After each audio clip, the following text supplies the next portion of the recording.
Delrey. 3 minūtes pārpulksten 10. Šeit joprojām Radio 101 no piesniegušās galvaspilsētas sirds. Un viešņi, kur mēs dikti gaidījām visu rīt garumā, Mērija Ellena Maunca ir ciemos Radio 101 studijā. Good morning, Mary. Good morning. How are you?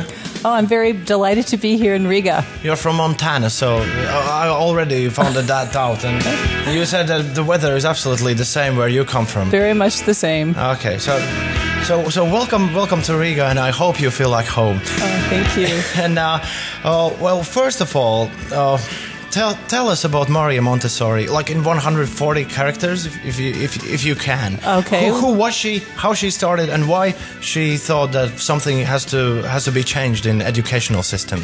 Well, Mērija Montessori was a physician first and foremost, and she had opportunity to work with many children with disadvantages, and she had such astounding success with them that she decided it made sense to try her methods, which were hands-on, allow the children to make choices and move around at will with normal children. And she tried that for the first time in 1907, and now there are tens of thousands of Montessori schools all over the world.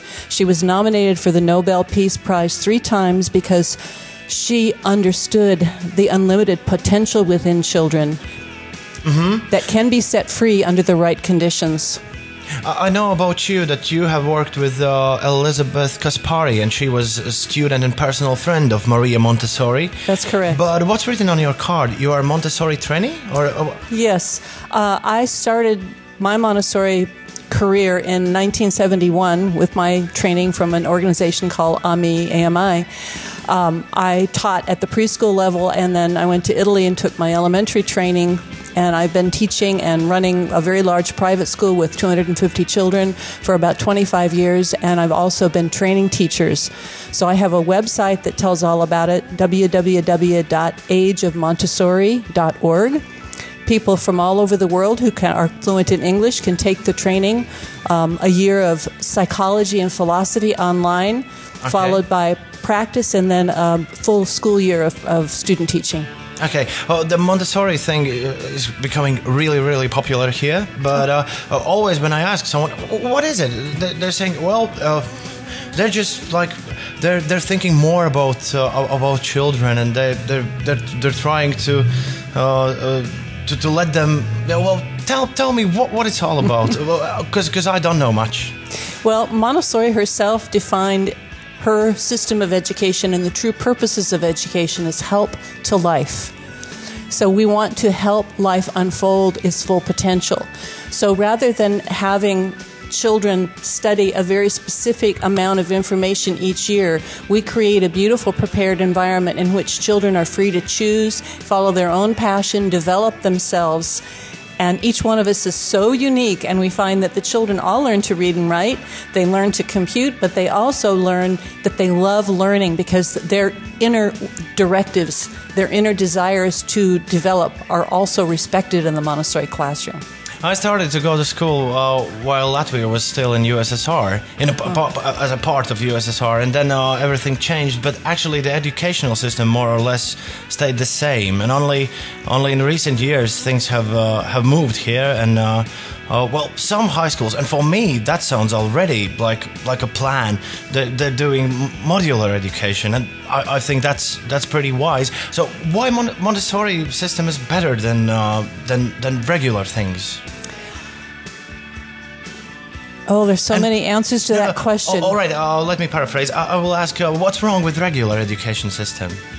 I think it's a one-size-fits-all type of a model. Okay. And we expect all children who are 7 years old to do a certain amount of things and learn a certain amount of things, whereas there are some children who are crawlers, some children who are walkers, and some children who are joggers on the pathway of learning.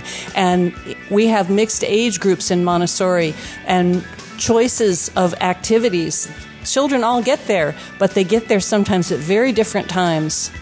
I had a child in one of my elementary classrooms in the Washington, D.C. area.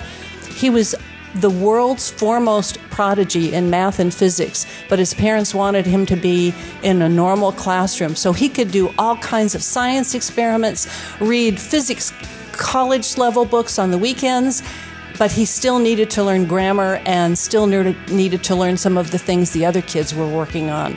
So it's conducive to children at all levels of development. Mary, this is my sidekick, Daira. Hello, my name is Daira. I wanted to ask, what kind of teaching methods are being used in Montessori education? Maybe some kind of different toys or games? Mērija Montessori developed kind of a core set of materials of 4 basic areas: practical living, coordination of movement, things that having to do with keeping house, basically, which children love to be working. Then there's sensorial materials that help to develop all the senses. Then there's language materials and math materials.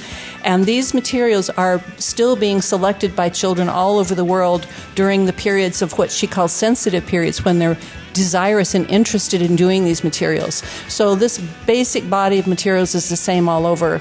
So you visit a Montessori school. I've been all over the world and visited Montessori schools, and the materials are very much the same, but each classroom is different because even as all children are different, all teachers are different. So, are there any skills required for teachers? Absolutely. What kind of characters, maybe? Features of characters. Well, can we be like Montessori teachers? Montessori said the real preparation for teaching is a spiritual preparation of oneself to truly honor the child and the potential of the child and get rid of our pride thinking we know better than what they show us. And so we follow the child. And interestingly enough, Montessori is applied at prenatal, with moms getting ready to have children, early childhood, in infant, toddler, early childhood, elementary, high school, and it's also being used at end of life for Alzheimer's. So it's, as I said, aid to life. It helps people develop from where they are to where they can get to.